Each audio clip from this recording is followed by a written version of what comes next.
नमस्कार दोस्तों, मैं हूं आपका खास दोस्त आर के ब्लॉगर। आज हमारा 11वां ब्लॉग है। तो हम निकल चुके थे आज हमारे गांव से। आज का हमारा रूट था रोहतक, जींद, पानीपत, कैथल। तो हम पहुंच जाते हैं अपने पेवा बस स्टैंड पे। तो पेवा अभी हमारी बस नहीं लगी थी दिल्ली वाली, तो हम कुछ देर वेट कर रहे थे। एक दोस्त को मिलने के बाद हम निकल जाते हैं अपने काउंटर की तरफ, जहाँ पे हमारी दिल्ली वाली बस खड़ी हुई थी, जिसका टाइम है 10:20 पे चलती है बस। तो हमने काउंटर सीट ले ली थी। तो अभी इसमें 5 मिनट रह रहे थे चलने को। तो हमारी बस चलने को तैयार है और निकल जाती है दिल्ली की तरफ। ये 10:20 पे चलती है और दिल्ली 4 घंटे तक पहुंचा देती है आराम से। तो हमारी बस निकल जाती है पेवा चौक से कुरुक्षेत्र की तरफ। तो हमने सिर्फ शॉर्ट शॉर्ट वीडियो ही बनाई है, ज़्यादा लंबी वीडियो नहीं बनाई है। तो देख सकते हैं हम पहुंच जाते हैं डिस्ट्रिक्ट कुरुक्षेत्र, पुराने बस स्टैंड। पुराने बस स्टैंड पे सिर्फ इनका 1-2 मिनट का डिपार्चर रहता है, ज़्यादा टाइम लेते ही नहीं है। सिर्फ सवारी को उतारना और चढ़ाना रहता है पुराने बस स्टैंड पे। दिल्ली वाली बस वैसे होती है, हर जगह इनका रुकना कम होता है। तो देख सकते हैं पुराने बस स्टैंड पहुँच गए थे हम। पुराने बस स्टैंड से निकलने के बाद हम पहुँच जाते हैं न्यू बस स्टैंड कुरुक्षेत्र। तो कुरुक्षेत्र भी सिर्फ यहाँ पे सिर्फ इनका 2-3 मिनट का स्टॉप रहता है ज़्यादा, ताकि यहाँ से सवारी ज़्यादा चढ़ सके।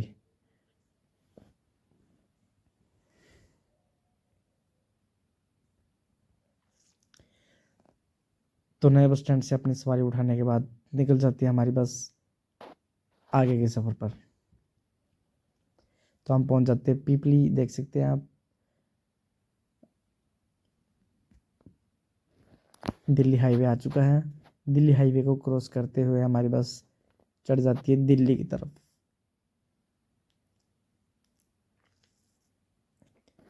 इनका एक फ़ायदा है कि ये बस अगर रूट पे जा रही है तो ये बीच में कहीं रुकेगी नहीं, खाई पिएगी नहीं। जैसे और बसें रुक जाती है आधा घंटे के लिए, 40 मिनट के लिए, खाना पीने के लिए, तो ये बस नहीं रुकती। इसके बाद हम पहुंच जाते हैं तरावड़ी। तरावड़ी नया बस स्टैंड बना हुआ है। यहाँ पे सिर्फ बस का सिर्फ जोर मारकर 15 से 20 सेकंड का डिपार्चर रहता है, रुकती है और अपना नंबर बताती है और निकल जाती है। ज़्यादा टाइम इनके पास होता नहीं है। उसके बाद हम पहुंच जाते हैं घरौंडा। करनाल भी क्रॉस कर दिया था, हम सो गए थे। तो घरौंडा भी और बसें देखी जो खाना खाते हैं, वॉशरूम वगैरह जाते हैं, यहाँ पे खड़े हो जाते हैं, लेकिन ये बस नहीं रुकती। कुरुक्षेत्र, कैथल और पेवा की बस बहुत कम रुकती है। ये कहीं भी खाना पीने के लिए नहीं रुकती हैं। तो ये बस सिर्फ सवारी उतारती है और चढ़ा कर चली जाती है। तो हम पहुंच जाते हैं पानीपत टोल टैक्स। हमें आज यहीं उतरना था क्योंकि हमें आगे निकलना था साइट करने के लिए। तो कस्टमर की साइट कंप्लीट होने के बाद हम कस्टमर के घर से वापस हो जाते हैं पानीपत बस स्टैंड की तरफ। ये हम सिटी के अंदर आए हुए थे पानीपत। एक गांव है कोई, ऊझा ऊझा गांव है, वहाँ पे आए हुए थे हम। तो वहाँ से इंक्वायरी करने के बाद हम पहुँच जाते हैं और जो पानीपत बस स्टैंड पे, वहाँ से हमें बाहर से ही बस मिल जाती है। तो हम रोहतक की बस में बैठ जाते हैं। तो मैं ज़्यादातर टाइमिंग बचाने की कोशिश करता हूँ ताकि आगे से आगे बसें जल्दी मिलती रहे मेरे को। तो हम पहुँच जाते हैं गोहाना।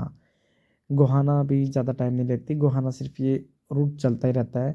गोहाना सिर्फ पर्सनल बस आती है जो बस स्टैंड के अंदर जाती है, जो गोहाना की होती है। वरना चंडीगढ़ और रोहतक बसें बाईपास ही जाती हैं। गोहाना से अपने पैसेंजर उठा लेती है, उसके बाद आगे निकल जाती है। जैसे कि हम पहुँच गए अब Rohtak bus stand. Rohtak bus stand पे यहाँ पे हमारा स्टॉप ख़त्म हो जाता है।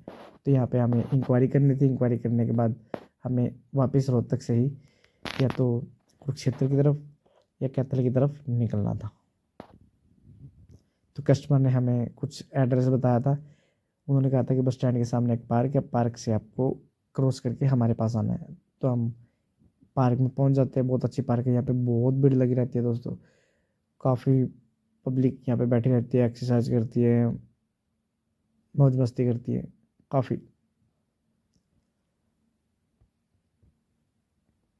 तो उसके बाद इंक्वायरी ख़त्म होने के बाद दोस्तों हम आ जाते हैं दोबारा रोहतक बस स्टैंड पे। यहाँ से हमें बस लेनी थी जींद की, लेकिन जींद की बस का यहाँ पे टाइमिंग बहुत टफ रहता है। यहाँ से बस मिलती नहीं है, बहुत कम मिलती है। तो हम बैठ जाते हैं चंडीगढ़ वाली बस में, जो कि वाया पानीपत करनाल होकर चली जाती है। लेकिन इस बस की बजाय हम बस पकड़ते हैं लुधियाना वाली, वो टाइम पे आ जाती है, तो हम उस बस को चेंज कर देते हैं। तो उसके बाद हम पहुंच जाते हैं लाखन माजरा।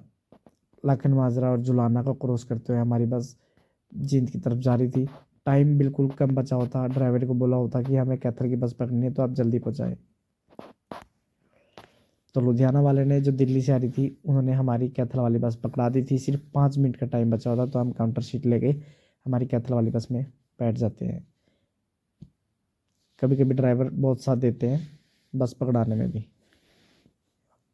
तो जींद से हमारी बस का डिपार्चर हो जाता है कैथल की तरफ।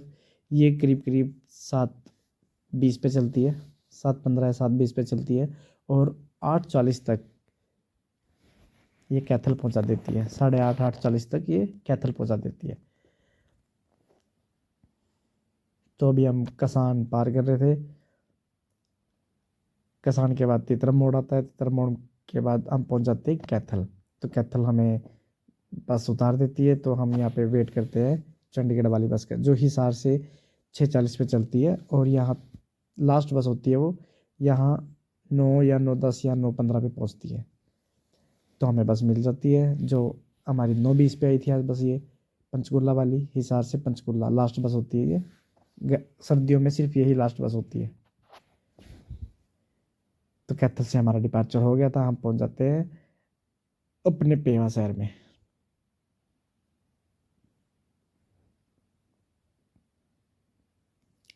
तो दोस्तों, ये हमारा पेवा शहर हो गया। आज की वीडियो हम यहीं पे समाप्त करते हैं। वैसे मैंने कनेक्टर से बात कर ली थी, उन्होंने मेरे को गांव में उतार दिया था। वो इस्माइलाबाद के किराया ले लेते हैं या अम्बाले का किराया ले लेते हैं और गांव में उतार देते हैं। कोई कोई कनेक्टर बहुत अच्छे मिल जाते हैं। तो हम पहुंच जाते हैं दोस्तों अपने गांव में। तो आज की वीडियो यहीं समाप्त करते हैं। धन्यवाद दोस्तों आपका हमारी वीडियो से कमेंट लाइक करने के लिए। बाय।